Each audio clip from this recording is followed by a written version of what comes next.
HBM, HBF, HBS가 다 100층짜리 건물로 되고 그 맨 위에는 GPU가 올라와서 냉각하고 이런 하나의 3D 반도체 구조가 미래의 AI 컴퓨터 구조가 될 수밖에 없다는 게 제 지금의 판단이고 가장 어려운 기술 중에 하나가 전력을 공급하는 거예요. 몇천 암페어를 공급해야 되는데 전력 공급망 설계가 가장 어려울 것이다. 그게 기술력이 될 것이다.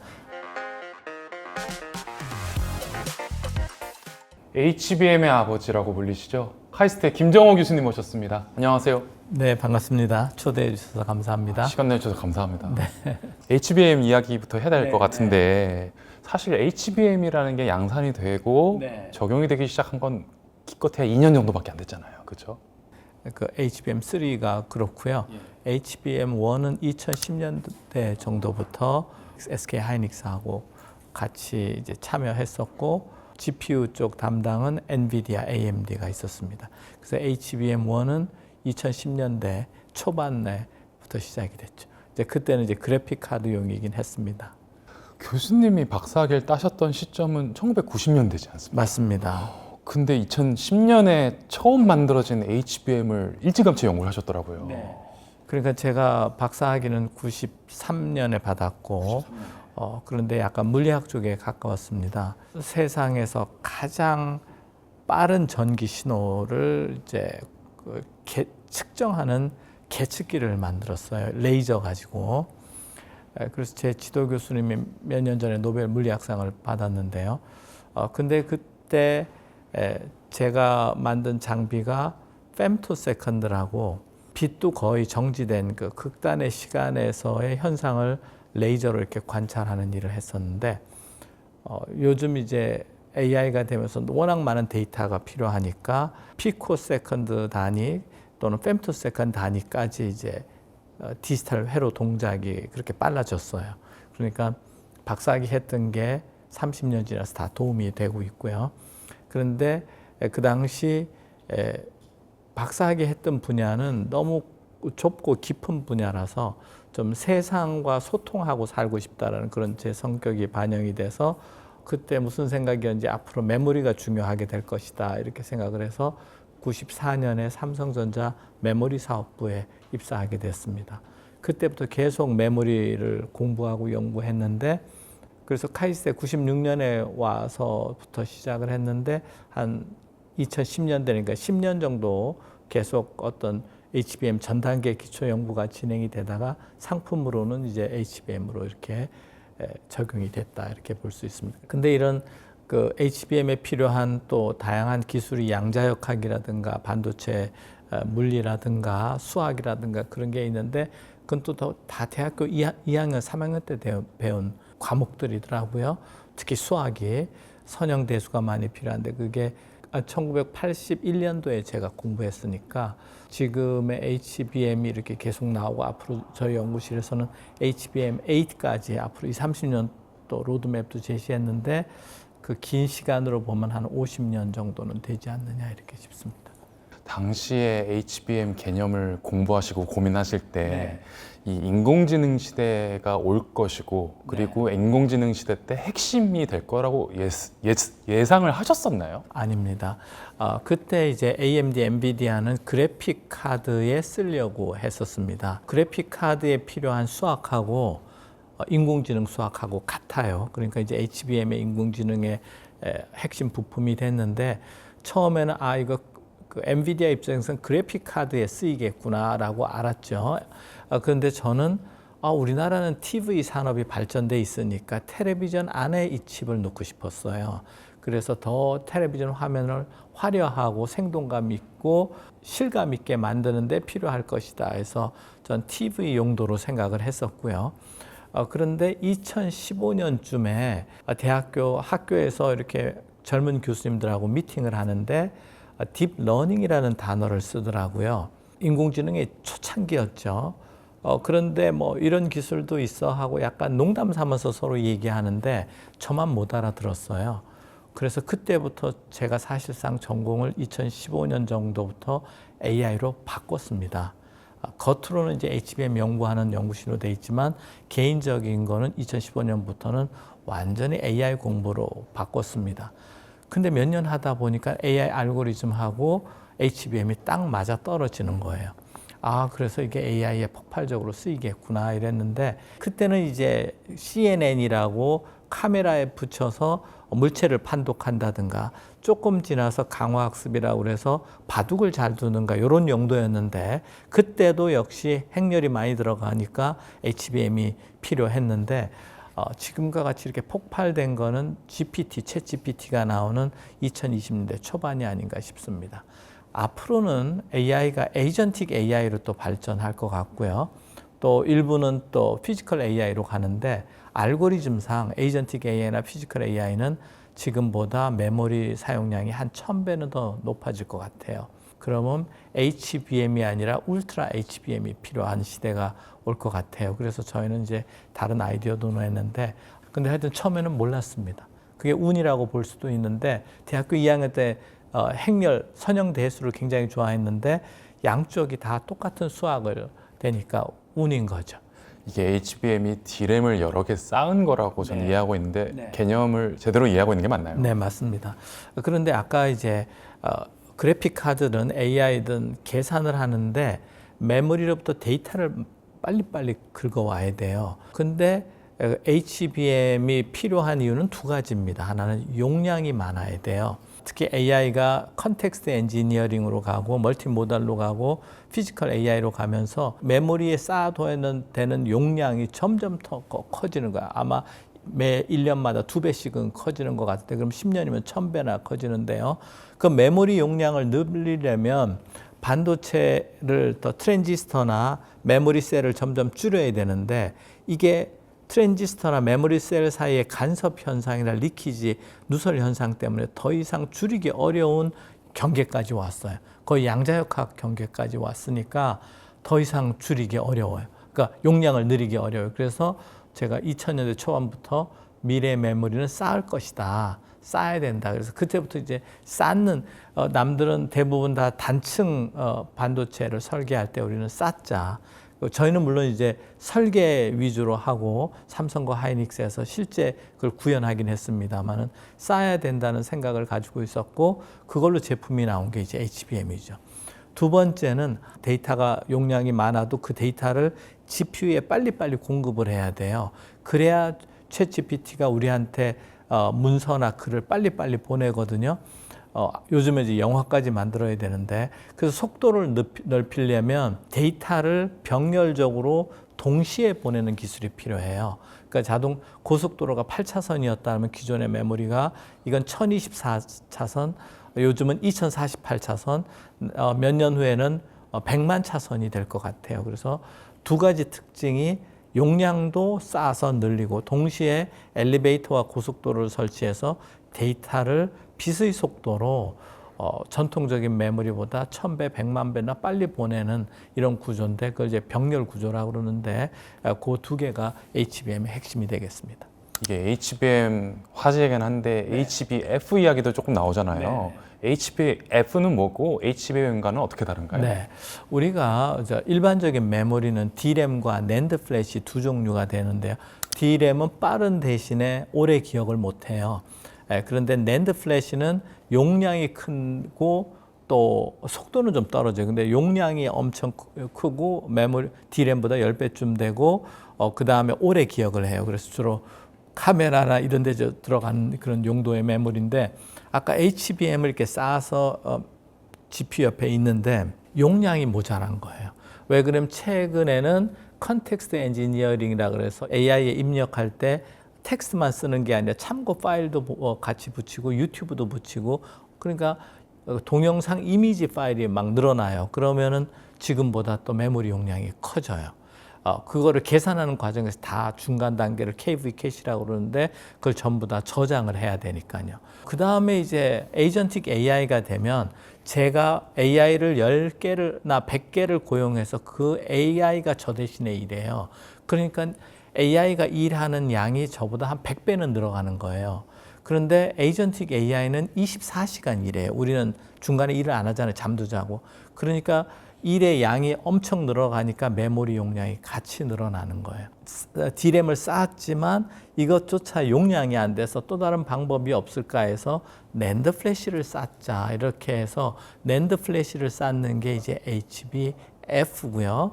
그거를 지금 개발하고 있는 회사가 SK 하이닉스, 샌디스크, 삼성전자, 아마 키옥시아도 지금 일본에서 개발하고 있을 것 같은데요. 최근에 키옥시아의 주가가 도요타 자동차보다 넘어서 일본 주식시장 1등이 됐어요. 그다음 미국도 낸드 플래시를 만들고 있는 또는 HBF를 만들고 있는 마이크론과 샌디스크 주가가 계속 오르고 있고, 한국에서는 그걸 만드는 삼성 하이닉스가 주가 총액 1위를 달리고 있고, GPU 옆에 붙는 메모리가 두 종류가 있는데 HBM, HBF가 있고, 또 다른 말로는 GPU에 바로 옆에 붙어서 계산을 도와주는 메모리, 그거를 이제 핫 메모리라고 그러고요. 우리가 만들었던 다양한 기록들을 옆에 또 기억을 해야 돼요. AI가 저에 대해서 기록해야 되는데 그 장치를 콜드 메모리라고 그러는데 양쪽 다 지금 수요가 증가하는데, 제가 보기에 장기적으로는 낸드 플래시하고 HBF가 HBM보다 더 10년쯤 후에는 아마 시장 수요가 더 증가할 거라고 예상을 해요. 그러니까 지금은 HBM의 시대지만 삼성전자, SK하이닉스가 잘 준비해서 HBF 시대도 준비해야 된다는 게 제 주장입니다. 2038년에는 HBM8이 나올 수 있을 거라고 말씀을 많이 하셨더라고요. 그러면 HBM4와 HBF가 둘 다 상용화되는 시기가 될 텐데 그런 두 개는 상호 보완적인 건가요? 아니면 HBM은 지금 이제 올해는 HBM4가 나왔고요. 몇 년 후에 또 HBM5가 나올 텐데 계속 2, 3년마다 제너레이션이 바뀌면서 10년쯤 후에는 HBM8까지 갈 텐데요. HBM8쯤 되면 HBM과 HBF가 같이 사용이 될 것 같아요. 그게 HBM은 용량은 적지만 좀 빠르고요.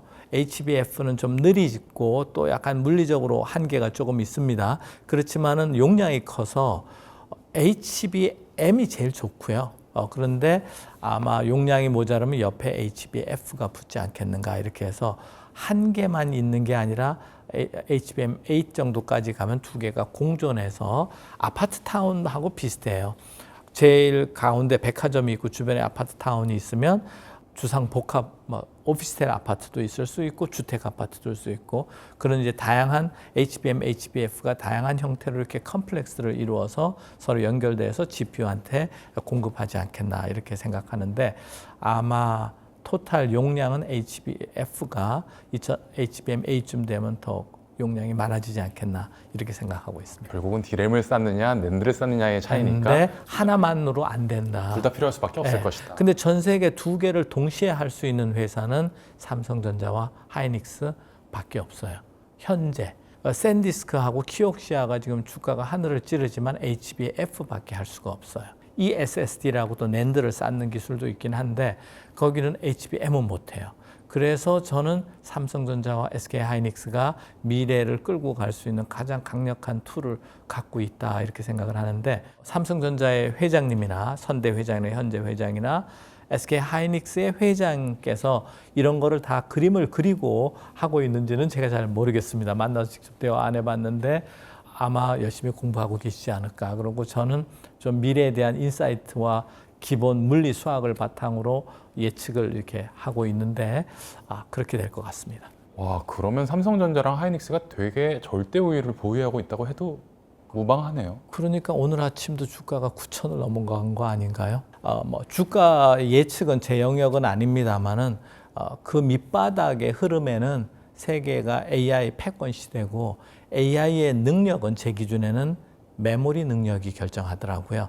작년까지는 제가 메모리도 공부하고 HBM도 공부하고 AI도 공부했는데 AI 능력은 수학에서 오는 줄 알았어요. 어텐션이라는 메커니즘이 있는데 그거를 구현하려면 메모리가 없으면 안 되고 결과적으로는 메모리의 성능이 AI 성능이 되더라고요. 그래서 저는 AI 이퀄 메모리라고 정의하고 있습니다. 그러니까 AI 하는 기업, AI 하는 국가 또는 그걸 가지고 반도체로 데이터 센터를 꾸미는 데는 메모리 회사에 줄을 쓸 수밖에 없다. 이렇게 해서 가불이 바뀌는 세상이 오고 있다. 근데 더 또 놀라운 거는 지금 HBM, HBF는 AI 데이터 센터라는 거를 짓는 데 필요합니다. 요즘은 그걸 이제 AI 팩토리라고 또 부르기도 해요. 뭐냐면 AI를 만드는 공장이에요. 근데 요즘은 저는 그걸 이제 메모리 팩토리라고 그러는데 AI 팩토리 핵심이 메모리니까 그거를 얼마나 많이 시설을 갖고 있느냐가 AI 국가 패권을 결정하고 AI 기업의 경쟁력이 되는 거예요. 구글, 제미나이냐, 오픈 AI냐, 엔트로피 클라우드냐가 누구께 더 좋으냐, 이거는 메모리가 결정한다는 게 제 주장이에요. 그런데 최근에는 개인의 정보 보호를 위해서 내 AI는 내 컴퓨터에서 직접 계산하는 그런 움직임이 있어요. 그런 개인 컴퓨터를 AI PC라고 해요. 이제 엔비디아가 그것도 하고 싶어 해요. 그래갖고 대만 TSMC하고 그 PC를 만드는데 거기에 128GB의 LPDDR인가 뭐 이게 들어가요. 메모리가 엄청 들어가요. 그것도 제대로 하려면 테라바이트 메모리가 필요할 텐데 그러면 PC 한 대 값이 1,000만 원이 되는 거예요. 메모리 가격이 PC 가격을 결정해 버리는 거예요. 또 하나는 저는 미래에는 우리 스마트폰도 지금의 스마트폰이 아니라 AI 스마트폰이 나올 것 같아요. 그럼 화면에 무엇을 도와드릴까요? 하나 창 뜨고 나머지는 다 없어지고 AI가 알아서 우리 대신에 다 해주는 핸드폰이 나올 것 같고요. 또 미래에는 안경도 나올 것 같고 근데 그 스마트폰 한 대의 가격의 반 이상이 메모리 가격일 거라는 게 제 주장이에요. 한 300만 원, 500만 원 하는데 그중에 200만 원, 300만 원이 메모리 가격이 된다. 이 AI의 인프라, 그다음에 AI 모델이 계속 발전하면 할수록 메모리가 수요가 커질 수밖에 없는데 그거의 또 다른 한 축이 AI PC와 AI 핸드폰이다. 이 말씀을 드리고 싶습니다. 지금 글로벌 빅테크들 중에서는 아무래도 엔비디아가 압도적인 퍼포먼스를 보여주고 있잖아요. 네네. 그럼 엔비디아가 최강의 자리를 유지하고 있는 가장 큰 비결은 뭔가요? 작년까지는 인공지능이 학습이 더 중요했습니다. 학습 능력이 AI의 능력이었어요. 근데 학습에는 계산상 트랜스포머 모델에서 인코더와 디코더가 있는데 인코더 작업을 주로 하는데 백프로포게이션이라고 또 수학에 미분이 들어가는데 그걸 잘하는 반도체가 GPU였어요. 그러니까 학습의 시대는 GPU의 시대였다. 그냥 왜냐면 AI를 하려면 GPU가 있어야 되니까. 그러니까 줄 서서 비싼 값에 산 거죠. 그런데 작년 여름부터 이제 추론이 더 중요해지, 인퍼런스가 더 중요해지니까 많은 데이터를 오히려 넣는 게 더 중요해진 거예요. 학습만으로 갖고는 헐루시네이션이라는 문제를 극복이 안 돼서 치명적인 그 문제가 헐루시네이션인 거예요. 엉뚱한 거짓 답을 하는데 그러면은 쓸 수가 없고 그래서 나만의 개인화된 AI를 하려면 추론이 중요해지는데 추론에 더 중요한 반도체가 메모리라고 저는 주장을 하는 거예요. 그러면 추론 시대가 되면 GPU보다 메모리가 더 비싸지고 수요량이 많고 이렇게 되고요.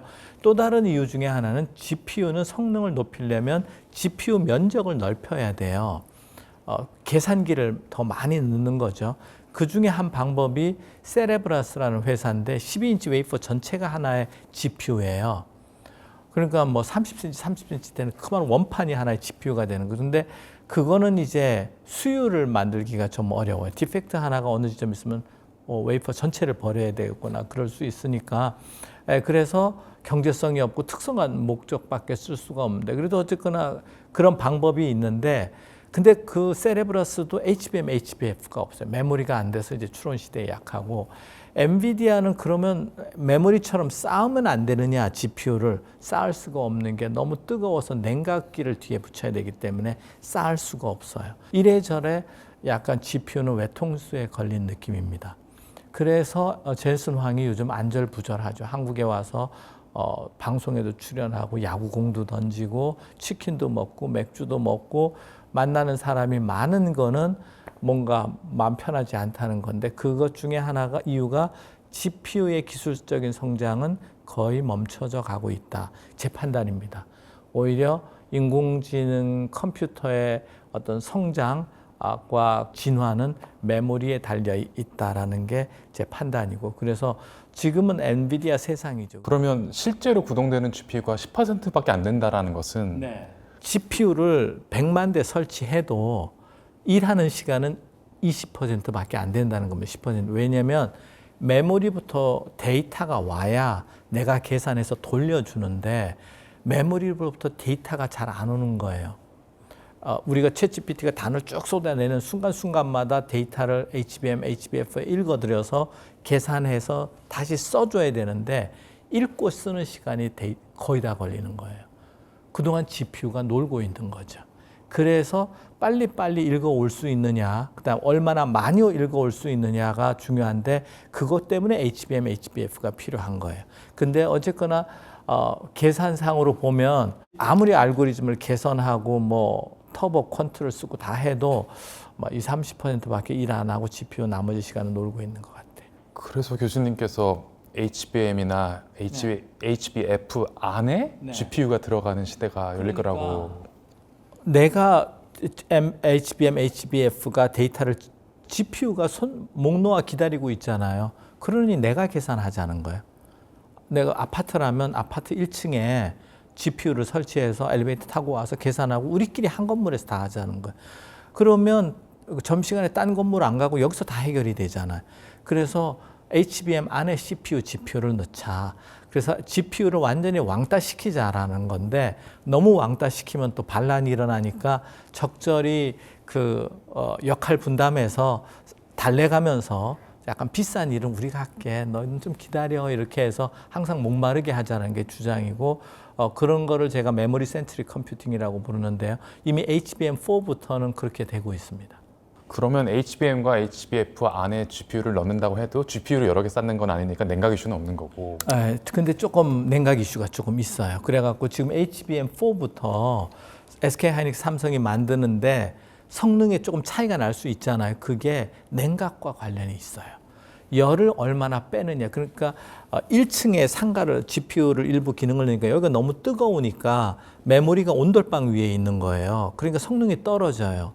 그러니까 온돌방에 온도를 식혀야 돼요. 그 식히는 기술이 삼성과 SK하이닉스의 성능 차이, 특히 HBM4부터는 의외로 온도를 누가 냉각을 잘 시키느냐가 HBM의 성능이 좌우되고 GPU도 마찬가지고. 그래서 요즘 냉각 기술이 되게 중요한데요. 저희 연구실에서는 어떻게 하냐면 1층에 있으니까 너무 뜨거우니까 HBM에 있는 GPU 일부 기능을 옥상으로 올리자는 게 저희 연구실 아이디어입니다. 그 옥상 위에 냉각탑을 붙이자는 거예요. 그래서 위에서 바로 냉각을 시키자. 그게 저희의 핵심 키 아키텍처 중에 하나입니다. HBM5에서. 저희 학생들 석박사 연구를 거기서 하고 있는데 여기서 한번 대박 나지 않을까 싶은데 한번 기다려보고 있습니다. 저희가 그런 연구를 하면 논문으로 많이 발표해요. 그럼 엔비디아, AMD, 삼성, 하이닉스에서 다 볼 텐데 처음에는 마음적으로 거부하다가 이것밖에 없네 그러면 굴러갈 것 같습니다. 어쨌든 교수님이 말씀하셨던 HBM과 HBF 안에 GPU가 들어가는 미래가 펼쳐진다면 나중에는 CPU까지 넣다는 게 제 주장이에요.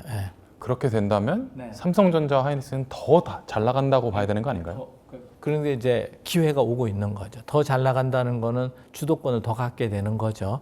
그러면 이제 엔비디아보다도 넘어서는 기업이 될 수 있는 거죠. 근데 그렇게 되려면 기술도 개발해야 되고 투자도 해야 되고 인재도 육성을 해야 되고요. 그 다음에 정책적인 또 판단을 잘 해야 되죠. 왜 쓸데없이 이런 거 해? 이런 게 아니라 그런 거 오픈 마인드 되고 경영자의 판단이 가장 중요하지 않나. GPU보단 메모리의 시대가 올 것이다라는 교수님의 주장. 이미 조금 시작된 것 같습니다. 잘 기억하겠습니다. 근데 말이에요. 이제 GPU가 막 맹일 떨치니까 NPU라는 것도 나와요. NPU는 뭔가요? 이제 다 프로세서인데요. 수학의 행렬 계산하는 거고요. 다 AI 하는데 필요한 건데 GPU는 원래 뜻은 GPGPU예요. TPU에도 HBM이 들어가요. 그러니까 HBM은 못 벗어나요. 메모리는 못 벗어나요. 그런데 제미나이는 글도 써주고 LLM도 되고 그림도 그려주고 굉장히 또 기능이 많아요.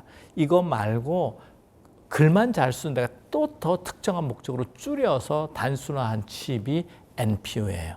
또 어떤 사람들은 그걸 LPU라고 부르는데요. 그래서 다 인공지능에 필요한 계산기인데 좀 특수 목적에 맞게 이렇게 작은 규모로 전력 소모도 적고 비용도 적게 들어가는 프로세서를 NPU라고 부릅니다. 국내에서는 이제 리벨리온, 퓨어리어스, 하이퍼엑셀 이런 회사들이 있고 NPU 만드는 전 세계적으로 한 10개 정도 되는데 퓨어리어스, 리벨리온 둘 다 NPU지만 또 HBM이 쓰입니다. 왜냐하면 성능 좋게 하려면 메모리가 좋아야 되니까 어쩔 수 없이 이제 그렇게 가고 있습니다. 보니까 최근에 필요사랑 리벨리온이 국민성장 펀드 투자를 크게 받았습니다. 이게 어쨌든 엔비디아랑 한번 제대로 겨뤄보라 이 의미인데 진짜 두 회사가 세계적인 경쟁력이 있는 건가요? 네, 제가 그 심사위원이었는데요. 아, 위원으로 나오셨어요? 네, 그런데 이런 뜻이 있습니다. 엔비디아가 세상을 모든 걸 다 장악하지는 못하잖아요. NPU, TPU도 그렇고 그러니까 분명히 니치 마켓이 틈새 시장이 있을 것이다. 왜냐면 제가 사우디아라비아에서 데이터를 짓는다고 하면 전부 미국산으로 하면 너무 의존도가 커지니까 그중에 10%는 다른 솔루션으로 채용하자고 했을 때 한국의 NPU 기업이 후보가 될 수도 있지 않나. 또 하나 우리나라 내부에서도 AI 데이터 센터를 아까 100만 대까지는 지어야 된다고 했을 때 그중에 10%는 100% 전부 엔비디아 칩을 쓰면 너무 우리가 의존도가 떨어지잖아요. 그러니까 국내 기업을 키울 필요가 있어요. 그래서 우리나라 토종 기업을 키워보자 이렇게 해서 투자하기로 그때 결정을 했다. 저는 전체적으로 요약하면 그렇습니다. 기술적으로 보면 또 장점도 있습니다만은. 예.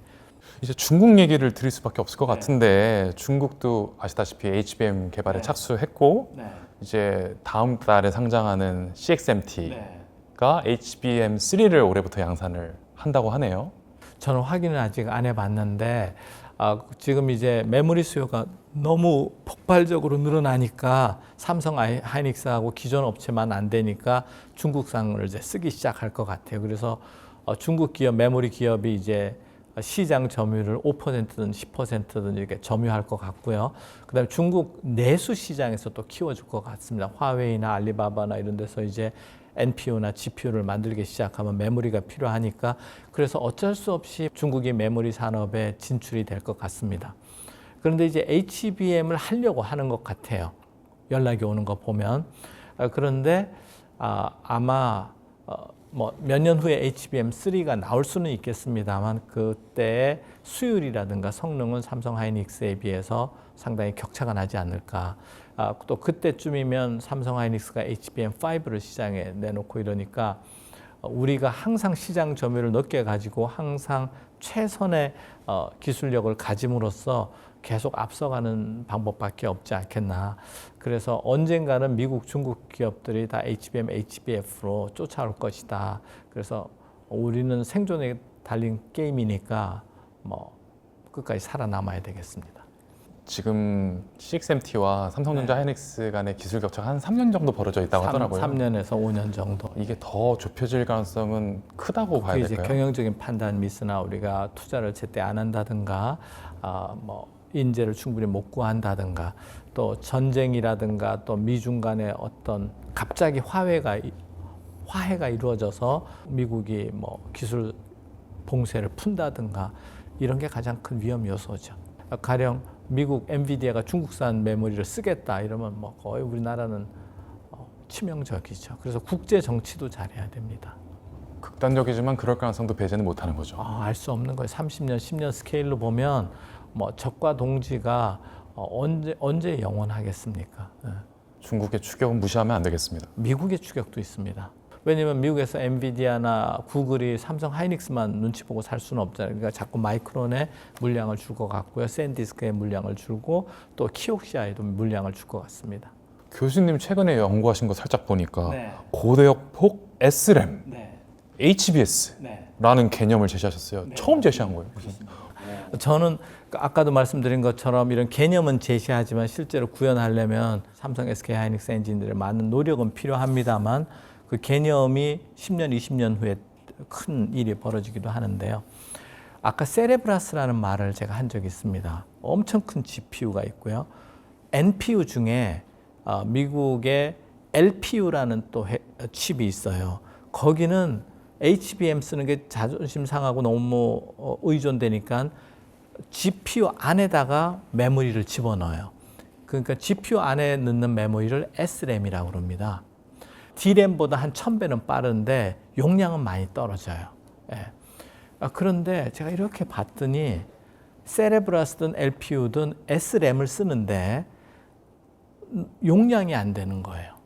제가 알기로 12인치 웨이퍼 전체가 세레브러스 칩이 44GB밖에 SRAM이 안 돼요.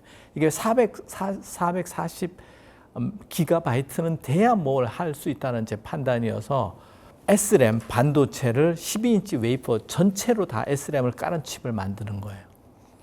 그걸 또 10개, 12층이나 16층 쌓아요. 그러면 이게 100기가바이트가 1600기가바이트가 되는 거예요. 그러면 엄청나요. 그래서 SRAM을 웨이퍼 스케일로 해서 쌓자. 그리고 그 위에 GPU를 얹자. 그러면 속도는 1000배만큼 빠른데 용량이 충분하니까 이거 말 되겠다.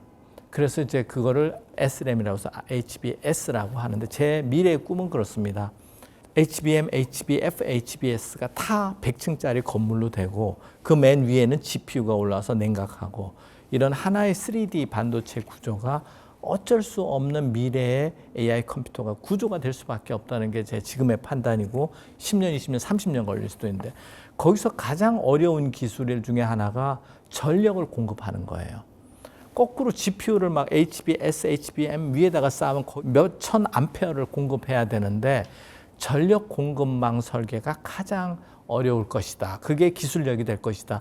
SK하이닉스, 삼성, 마이크론, TSMC 다 마찬가지고 그 다음에 냉각을 어떻게 시키느냐가 이게 구현하는 데 걸림돌이 돼요. 그래서 전력 공급망과 냉각식 기술이 지금은 어떠냐면 TSMC가 잘하냐 삼성이 잘하냐가 몇 나노 공정을 하느냐 수율이 어떠냐 이런데 미래는 3D로 만들어진 아까 HBS까지 포함된 AI 컴퓨터가 어떻게 전력을 공급하느냐 냉각을 시키느냐 이게 아마 기업의 생존을 결정할 것 같습니다.